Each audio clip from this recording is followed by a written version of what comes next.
Before we begin, here's how to earn continuing professional education credit for attending this session. Gain valuable insights by attending the podcast, then complete the assessment test to download your certificate. To do this, follow these simple steps. Click on the link in your description to access the session. Create a free account and attend the podcast. After the podcast, take the assessment test and download your certificate. It's easy, and it's free. We highly recommend checking out our subscription.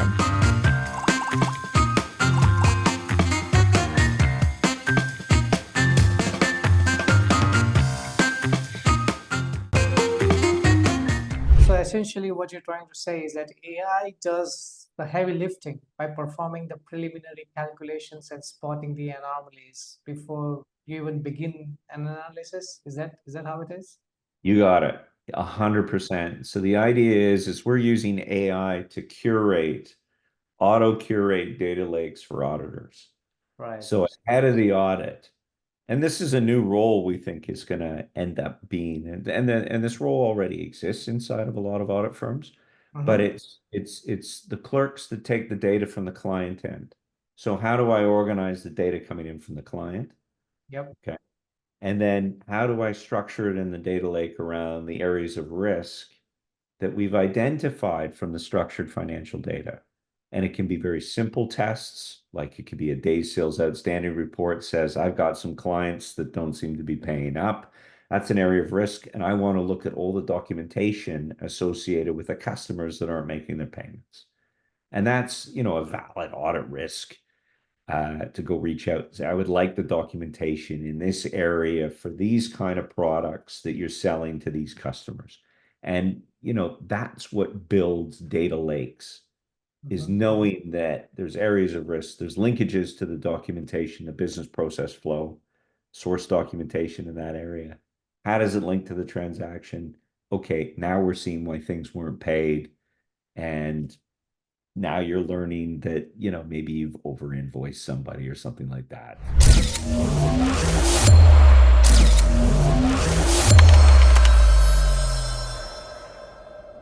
Welcome to today's episode of We're Trying to Figure Out.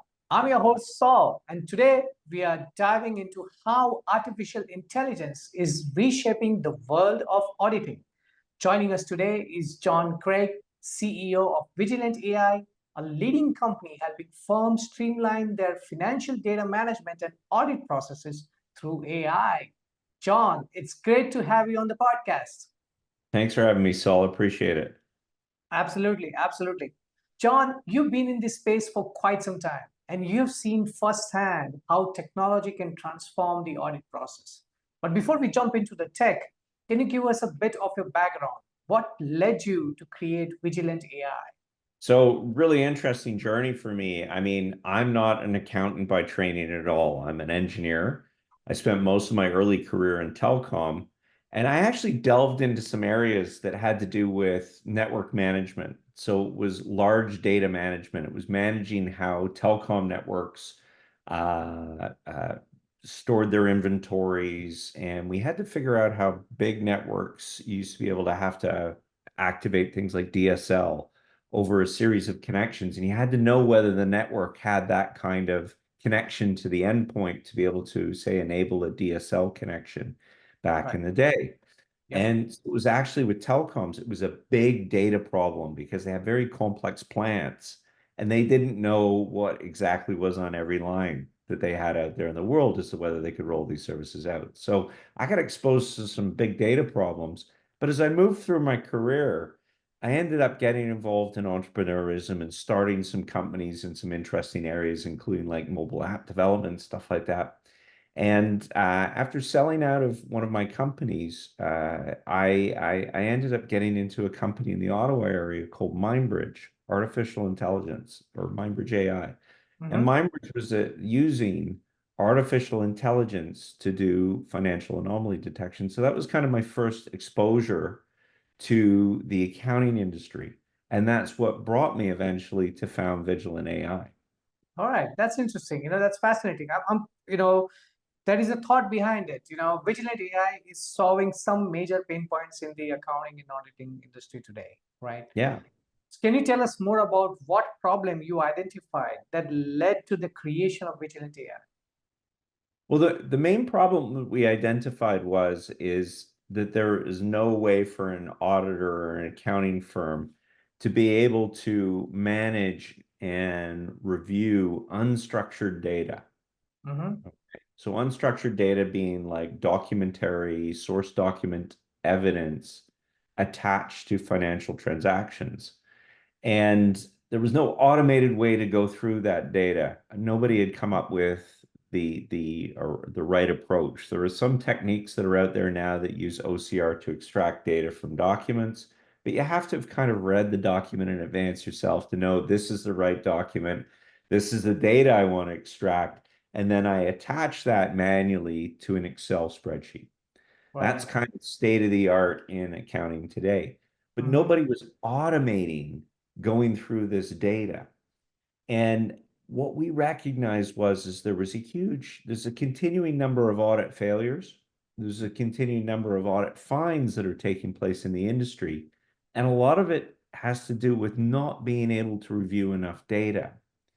And my experience when I was at Mindbridge is we've come up with approaches that allow organizations now to review 100% of their structured data, to Mm-hmm. get risk scores on 100% of their structured data. So their general ledgers, their account payable subledgers, other pieces. We're able to do that now, but nobody's helping an auditor read documents faster. So that is a huge impediment to audit quality. Right. And that is the baseline problem we're actually trying to solve here is improving audit quality, because if you can't read all the documents in a limited time frame of an audit, you can't enhance the quality of the audit. Absolutely, absolutely. And I guess that's one of the things that I'm really thankful for the beautiful things that it's doing, reading it, reading the documents, summarizing it. I use it a little bit for myself, not really from an audit standpoint, but really helps me get up to speed. So it's really brilliant, really brilliant. So let's talk about those challenges a bit more. You said that there are many firms that still rely heavily on exporting data, then you know uh, you've got this all this unstructured data in different forms. There are documents, there are reports in Excel, there are different softwares. There's a lot of manual workflow happening. So and AI is still doing it, and a lot of people want this to coming in. But why is this still so prevalent in the industry, and what problems is this creating for the firms? Well, I mean, there's a couple of things that take place when you're using Excel Mm-hmm. everywhere. And I think the first thing is it's not a very efficient way of transporting information. So, for example, I export data out of an ERP system using Excel. I then load it into my working paper solution in Excel format. I then transform it in my working paper solution, normalizing some of that data from the ERP's format into a more auditable view, as it were. Mm-hmm. And at that point, when I need to perform analysis, I'm exporting it out and taking it into, say, a risk assessing tool or an analytics program, again by Excel. And then I'm Mm-hmm. bringing it back in, and then I'm attaching documents to it in Excel and loading it back up into the working paper solution. As a result, we have taken sensitive client data and we've brought it into our organization. We've passed it around to 3 or 4 different SaaS tools that we own, which have their own SOC 2 cloud instances. Yes. That data, that client data, is also downloaded onto the desktops of the accounting firms that are doing, and then spread throughout the accounting firms' systems. So you are getting or creating or opening the door to a security nightmare, because none of this data is centralized in a single repository. You don't know how it's necessarily been transformed, but you got reports that are all over the place. It tells you how it's been transformed. But where can you bring everything together? And that's why we focus on this concept of intelligent data management. And Okay. intelligent data management is an approach that we believe the accounting industry is moving towards very rapidly, where you're going to have a centralized repository that is a data lake. And Mm-hmm. that data lake is going to have all the structured and unstructured data, as well as all of the meta notation of what has happened to that data as it's moved through the audit process. So you have a single, authenticated record of what has happened and what you've found from that organization. And if some other application needs to get access to that data, it does it through structured APIs. Oh, very interesting. Well, you mentioned data lake, and I'm shortly going to come back on that. But there's this manual data processes. I mean, we see this day in, day out, even for firms that have introduced adoption of AI. The manual processes still continue to be there, and we all know it that it's got a lot of inefficiencies. It brings a lot of inefficiencies in the audit process. But you've been doing this and you've been advocating this, that why this needs to stop. So I would want you to let our readers know the hidden risks and costs associated with this outdated workflows of manual data processes. Yeah, I mean, apart from the security risk that I just outlined, I mean, the speed at which work can be done is limited by how many documents an accountant or an auditor or an analyst can read Mm-hmm. during the appropriate audit window. And as I said, when you're able to judge risk on structured financial data very rapidly, very quickly, the quality of your audit is then going to suffer by the number of high-risk transactions you're able to dig into. And based on the business processes that underlie those transactions, whether it's revenue, whether it's payables, whether it's shareholders, documentation, or other things, expert's got to come in, read that documentation, and link it to be able to validate, the transactions that have taken place. And that takes a while. And whether that is lease accounting or, as I said, it's revenue as an area of risk, there's an awful lot of documentations, awful lot of, say, legal clauses and other things in there. And we need to find ways to automate this because we're not testing enough of it. And we have the tools now in hand to be able to automate the testing of the transactions and their source documentation to see if there is the congruence and alignment that actually validates the transaction or not. Absolutely, absolutely. And you know, because you're talking about data validation, I I have to know your views on. I mean, this was a very early thought. I'm not sure where this thought stands, but somebody did come up with this idea of using blockchain, in the audit process. But I mean, but I know you have some views to share with it. Can you share why you I think blockchain isn't the best solution? Yeah, so I'm not a big fan of the blockchain because of the expense to perform authentication. Yeah. And I think the blockchain also lacks something that is really important in the authentication of data, which is context. Okay. So what we've decided to focus on as the most important thing for context in risk assessing a transaction is what was the underlying business process? What Right. was the business process in the documentation that led to this transaction? Okay. Gotcha. So let's talk about a simple case like revenue. All right. Okay. You got revenue, you've got a legal agreement, which is a master services agreement that says, I'm going to provide services or something to you. The customer then issues POs, there's receipts, there's invoices, but then there's a whole ton of other contexts which could be brought into the conversation. I'm not advocating for enriching the audit process today with some of this additional data, but think of bringing in emails between your sellers and your customers and being able to see the back and forth around price and other things. So, or confrontations that take place on clauses that you have in legal agreements that either you or your client didn't live up to, and that's going to have impact on what those transactions are all about down the road. So we look at information, not only information standardized inside the ERP, but think of your data lake as being able to access any of the information outside of the ERP as well. That isn't necessarily email's just a big bold example. There are other ones out there like inventory management systems and other things where you could be bringing data into the system and getting a better view on that business process that has led to that transaction. And that's really the power of data lakes, is being able to not only look at the data, but the context of the data authenticates it in its own right, because certain things happen.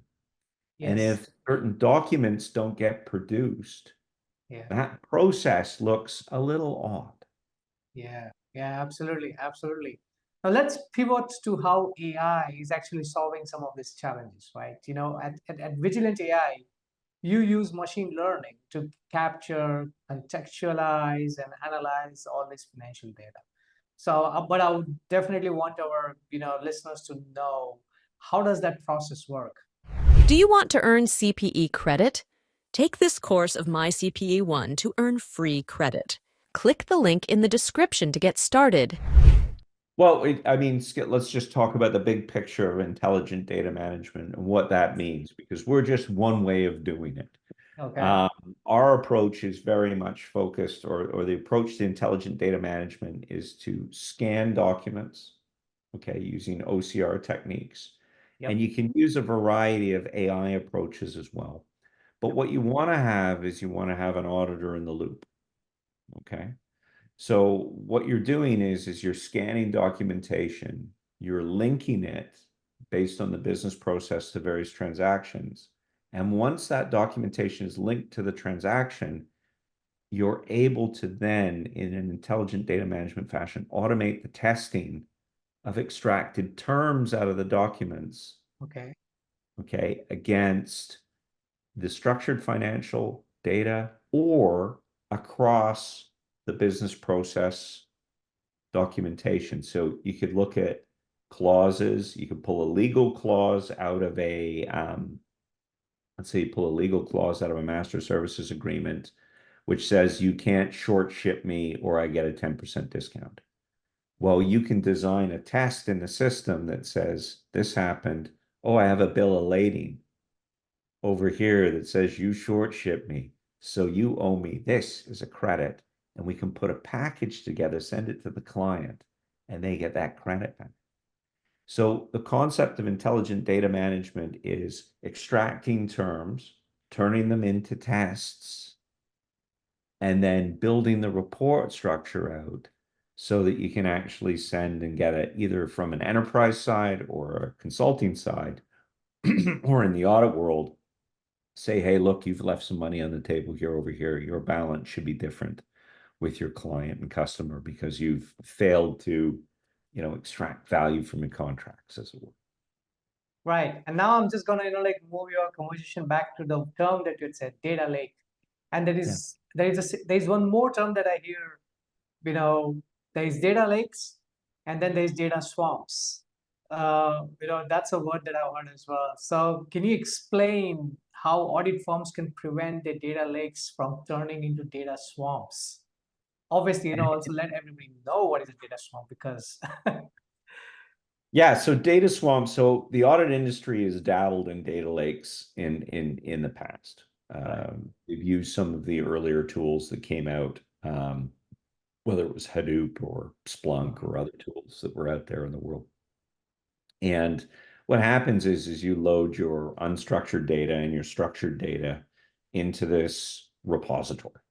Okay. Now, if you don't, and this comes back to the point about context, if you don't have a context for bringing all this data together and a test or an automation you want to run on all that data, it very quickly descends into what we call a data swamp. Mhm. Because what we want to use is the context of the business process to create essentially the metadata schema that links everything together, Gotcha. right?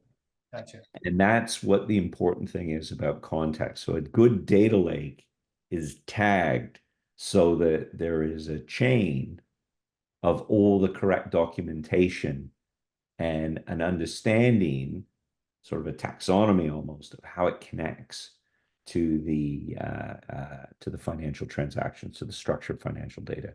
And that allows it to be searchable, produce useful reporting results, to be able to look at things at a point, like look at one transaction, look at all the documentation associated with it, or look across a series of data on a 12-month basis and see, has there been an anomaly in either the structured or unstructured data that would point out that something has gone wrong. Oh, that's interesting. That makes actually a lot of sense.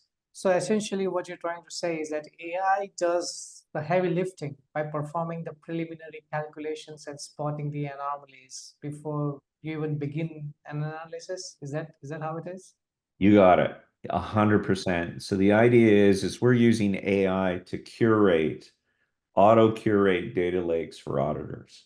Right. So ahead of the audit, and this is a new role we think is going to end up being, and this role already exists inside of a lot of audit firms, but it's the clerks that take the data from the client end. So how do I organize the data coming in from the client? Yep. Okay. And then how do I structure it in the data lake around the areas of risk that we've identified from the structured financial data?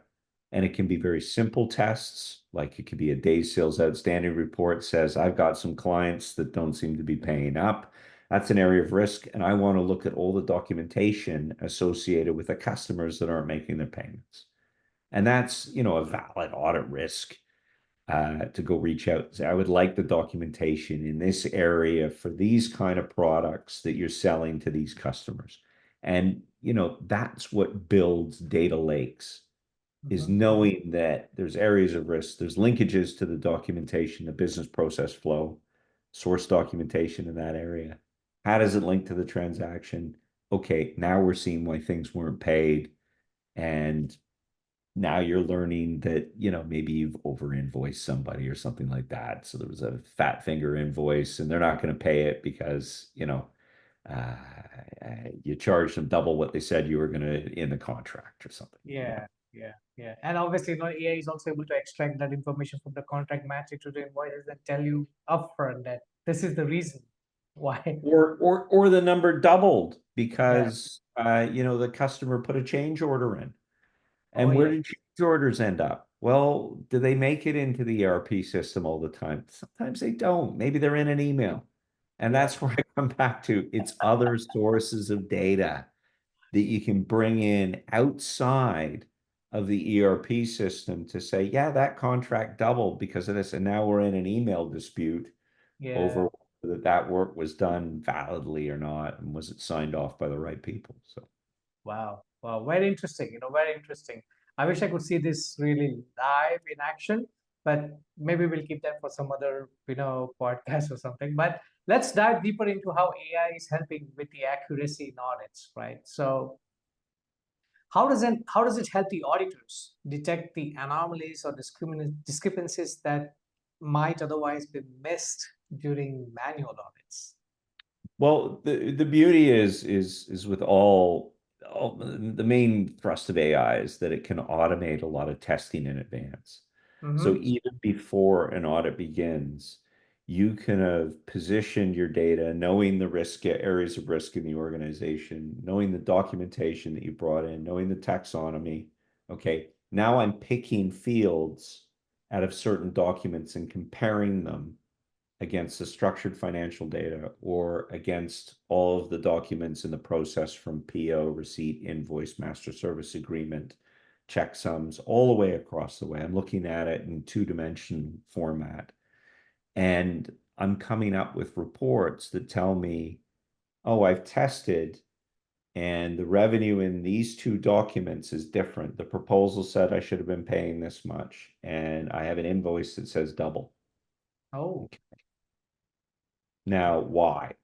And you yeah. look at it and you go, oh, the AI can figure out this says quantity two, this says quantity one. Quantity one was what was ordered. You gave them quantity two. Let's figure out what the problem is, It's right? something in the email. So we want to draw auditors' attention to when, they've selected a transaction for a risky transaction for review, we can draw attention to the documentation that we've identified in advance at risk. So it Gotcha. allows them to focus in, but not just to the document, to the field level inside the document that has the evidence. Right. So our hero screen inside this process is showing the auditor a failed test. Mm-hmm. Okay. Revenue in an invoice doesn't equal revenue in a purchase order. Gotcha. The two documents side by side with boxes around the value. So they can immediately validate Nice. that the machine, the OCR, extracted the right term out of that document. Because there's a percentage chance that the data that's been extracted from the document was wrong or missing. So having that screen and drawing attention to that is very important, but also to the validation exercise that has to go on to transactions that were thumbs up in the sample solid. So here's a set of solid transactions.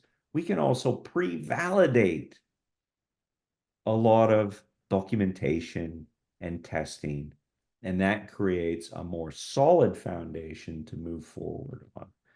So it's Wow. not just finding the anomalies, it's also increasing the validation exercise that takes place during an audit to say we validated perhaps, in the areas of risk we identified, we validated 100% of the documentation to have been done correctly, or to have extracted terms correctly for review, rather.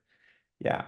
So it's about finding out how well their documentation processes are running as well. We can basically score companies on all kinds of dimensions as to whether the business process documentation is keeping track with the way they've recorded the transactions. Absolutely. Absolutely. One of the things we discussed was the need for standardization of data management. Mm-hmm. Can you explain why standardization is crucial for accounting firms today?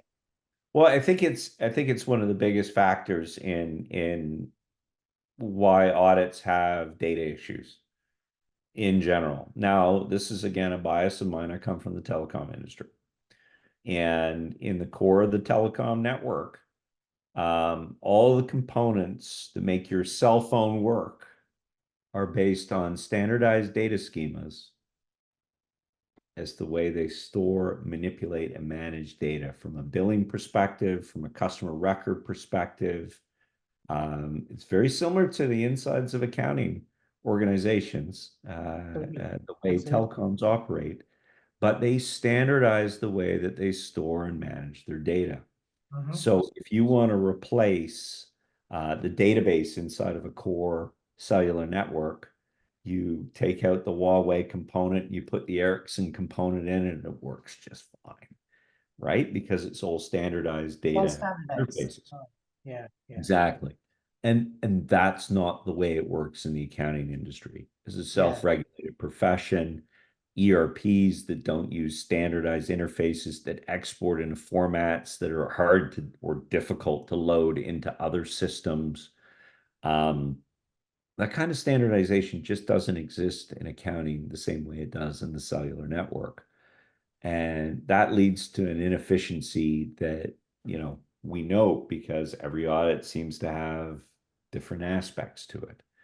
I'm not even going to get into the side of the benchmarking side of the world where you're, looking at different industries and pieces. But there have been standards proposed in accounting for more machine readable formatting, XBRL being a great example of one out there.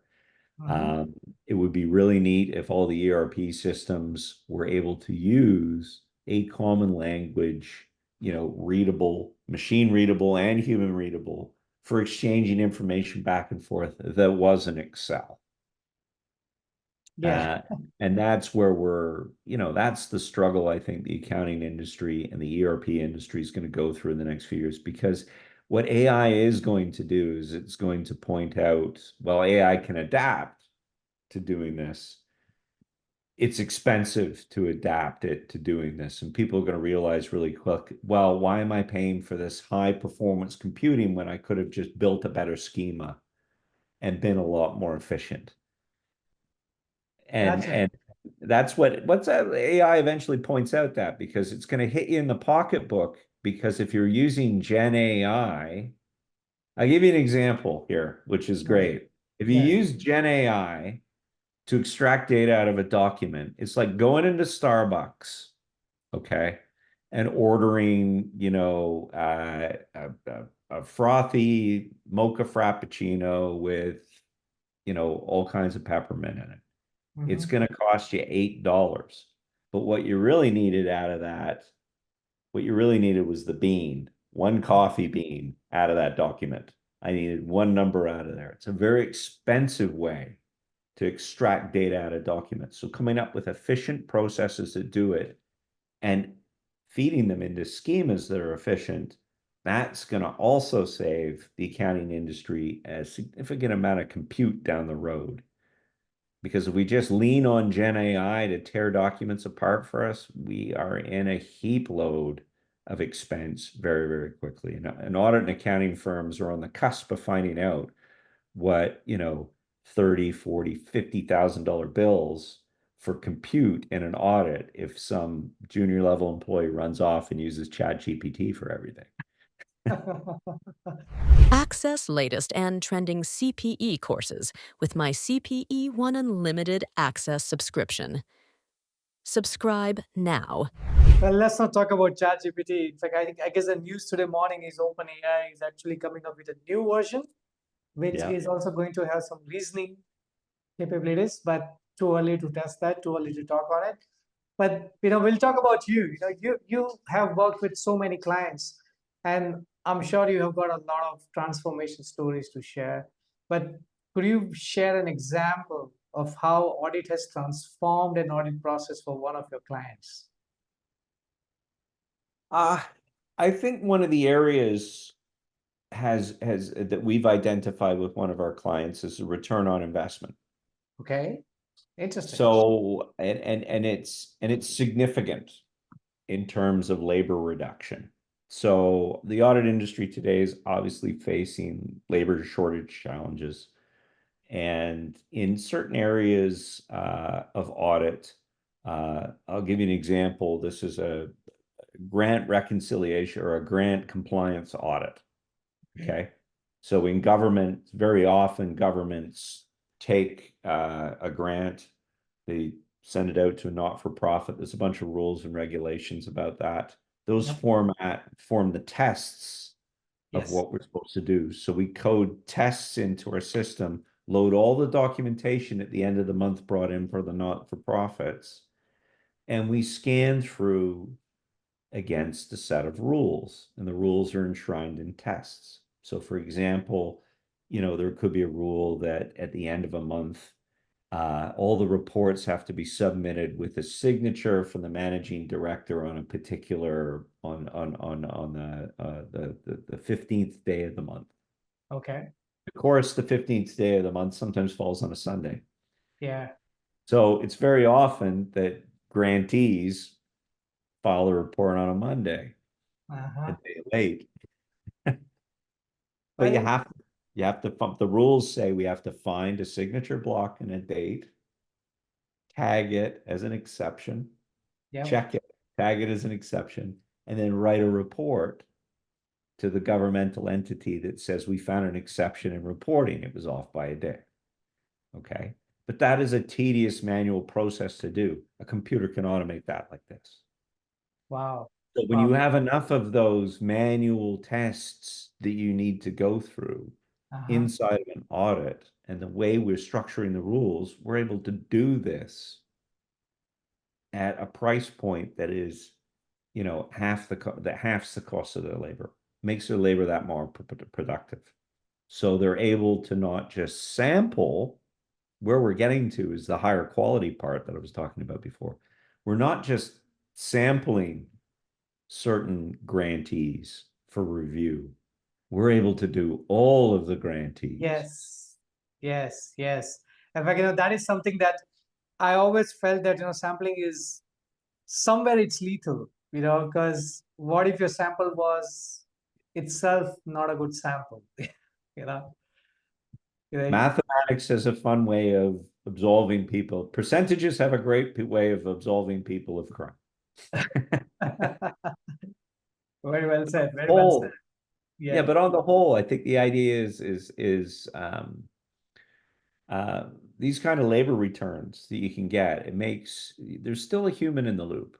I don't want to say I've automated this to the degree that everybody can trust the output.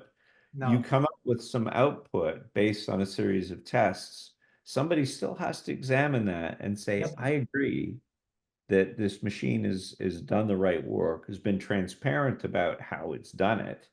That's the important thing, and has links back to the documents that I can review. Correct. So it doesn't look like some of the black box approaches that are out there in the world today Mm-hmm. with generative AI and other things that just tell you what the answer is, but don't tell you where they'll point at the document but not the page. You know, you need The the reference. box and the term Yeah. that was pulled out. Interesting. Interesting. But I was talking to this other lady called Jodie Potter who was talking about the value pricing model. And she happened to talk on AI because somebody asked her this question during one of her speeches that they use AI for doing something, all right? And then they are like, this is what we charge per hour, but AI did it for us in 2 seconds or 10 seconds. So do I charge them for 10 seconds? So she was like, oh my God, I mean, but at the end of the day, they're missing out on the point which you rightly pointed out. That at the end of the day, there needs to be a human at the end who is actually analyzing that to make sure that it's doing and giving the results that's intended to give. So that's very rightly pointed out. And I also see that this actually opens up a lot of opportunities of services that firms can offer, but I guess it's just not seeing this. But if you were to say, like what do you think? What are the new client service opportunities do you think AI will create for the accounting firms? For the client, sorry, I couldn't catch that. No, The new client service. like new opportunities to serve the clients for the accounting firms. Yeah, and we center, so as I said before, we're about intelligent data management. We look upon data being the deliverable. So anytime you do a service, whether it's a piece of audit work for a client or something like that, you are enhancing their data and being able to hand it back to them, with the results of the audit baked into it with linkages to their own data as to how they do it. Helps to prepare them, making them think more about what's their audit readiness needs to be the next go around. Because whatever the risks are last year are likely to be the risks that they're going to test again next year. There might be a new set of risks. There might be some shocks to the company or something like that, and certain changes that have occurred. But, by and large, they're going to come in and look at the same things again. They're going to look at revenue, payables, inventory, Yeah, right? absolutely. So you can prepare better for that.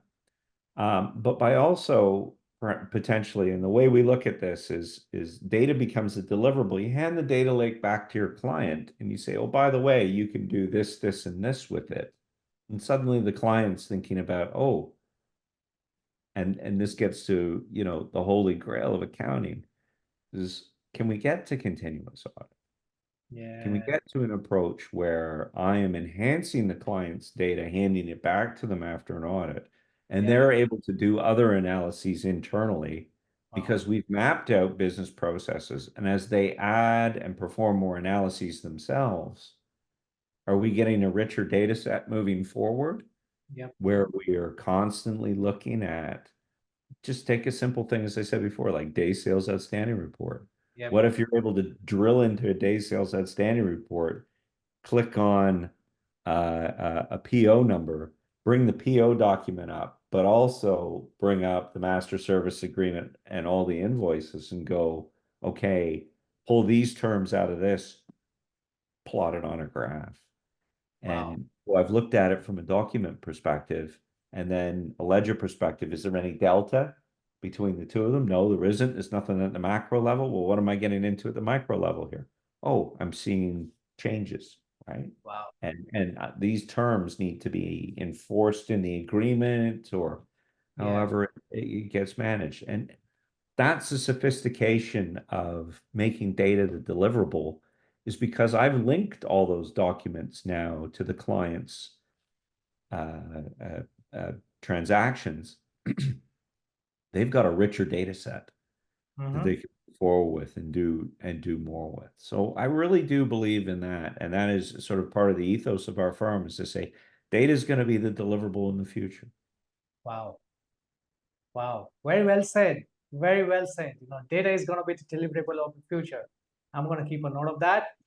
All right. So, you mentioned about, a lot of people, because with AI, and everybody knows it now, AI is able to, audit a lot of stuff. It's able to read through a lot of documents and give you the results in seconds. And then that is actually a reason why, like a lot of firms are actually afraid to adopt AI into their practice, or probably they just don't know how to start, you know. So if at all if there were firms who were looking to prepare to increase their role of AI in the auditing profession, what advice would you give those firms? Like, what should they first prepare for before they start adopting AI into their day-to-day routine? I think it's the data. 50% of the problem is data. Okay. And having a data management, and we say it should be an intelligent data management architecture inside their firm, centralizing all the data that's going to be used by all the SaaS tools out there in the world, is going to be really important.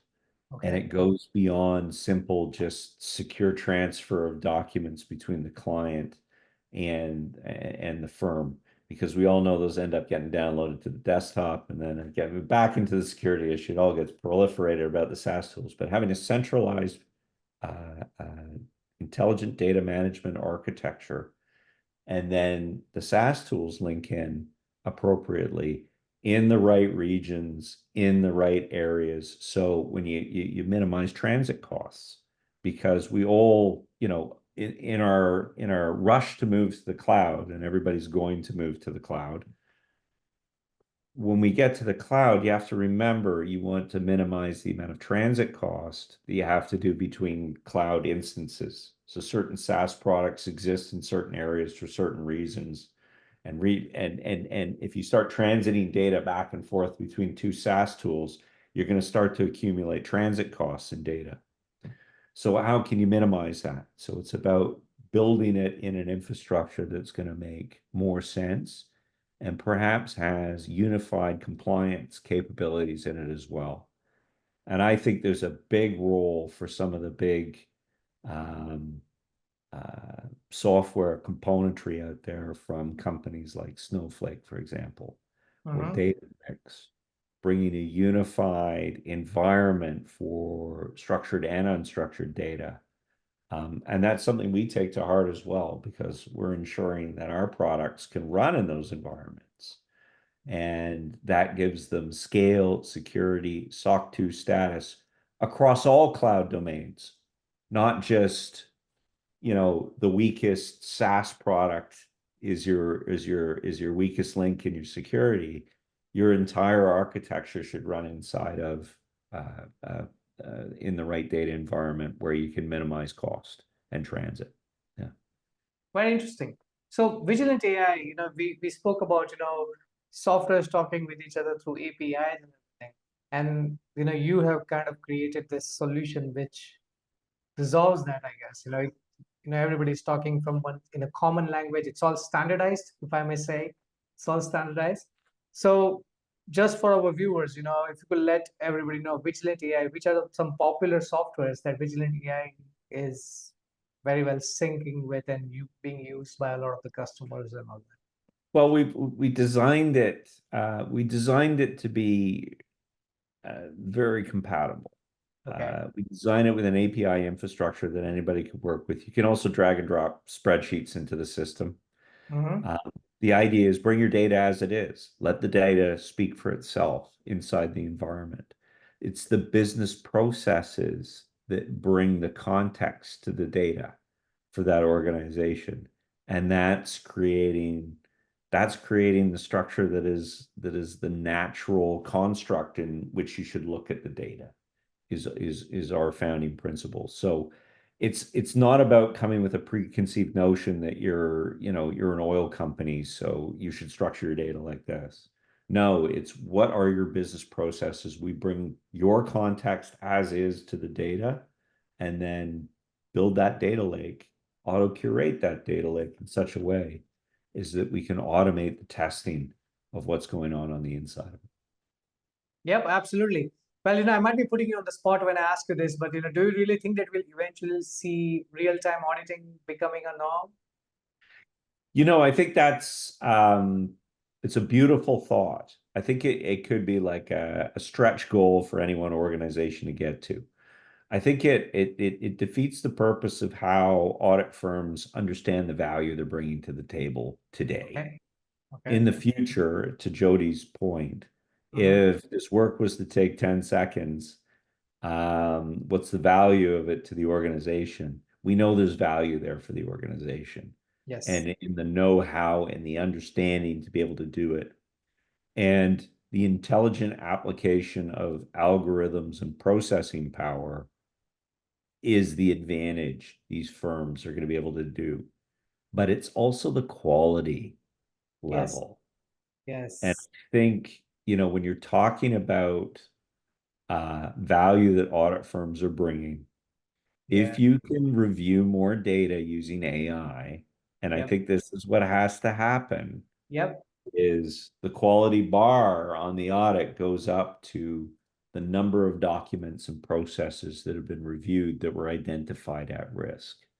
So it's going above and beyond the sampling approaches that have, protected the accounting industry due to time constraints, right? You only have a limited window. You can only look at so much. So you write off the rest mathematically as saying, I think extrapolation wise, everything's going to be okay. I looked at some, should be enough. The idea now is let's use automation in a way to enhance quality. Let's reduce what's been increasing the last 5 years, which is audit failures, fines to firms that don't have enough time. They're backdating their audits because they don't have enough time to review all the right components inside the audit window they're given. And that's all to do with the explosion of data. Too much data being produced during business processes, structured and unstructured. It's too much. And we know that audit processes today have reached their limit. And it's only through this automation process that we're headed towards that we're going to be able to tackle the amount of data being produced today. Well, John, this has been such an insightful conversation. Thank you for walking us through how AI is revolutionizing the financial audits. Where can our listeners learn more about Vigilant AI and the solutions that you provide? Well, I mean, our website is the easiest way to get in touch with us. So www.vigilant-ai.com. All right, perfect. All right, and do you if you could just enlighten our users, how is your product priced? Do you have a demo or something like We have a that? full demonstration. We have a couple of videos up that explain little 1-minute explainer videos that explain exactly what we can do for auditors and accountants. We're always ready to be set up to do a live demo and share with folks exactly what it is they can expect from our platform. That's fantastic. Thank you, John. This has been a wonderful conversation, and I want to thank you once again for taking the time to share your knowledge with our audience. As we wrap up, I would like to leave our listeners with a final thought. As we're trying to figure it out, we believe in the power of innovation to push boundaries and transform industries. So wherever you are in your journey, whether you are embracing new technologies or reshaping your firm, keep innovating in everything you do. Until next time, keep striving forward. Cheers. Access latest and trending CPE courses with my CPE One Unlimited Access subscription. Subscribe now.